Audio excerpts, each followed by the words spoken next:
Good afternoon, we're here in Borden in Hampshire today, cleaning two blue Audis for the same family. This TT 1.8 225 has been having 45 minutes on the gas so far.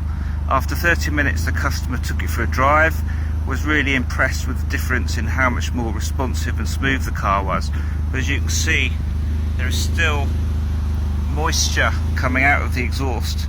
I don't know if you can still see the steam on the tailpipe as it's blowing back on the bumper. But yeah, this car done 121,000 miles now, 2003 model. It really needed a clean. The Audi, a 2-litre TDI, 57 plate, done 153,000 miles.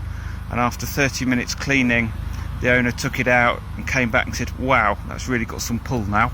So success on both cars, and they've saved some money by having a multi-car discount.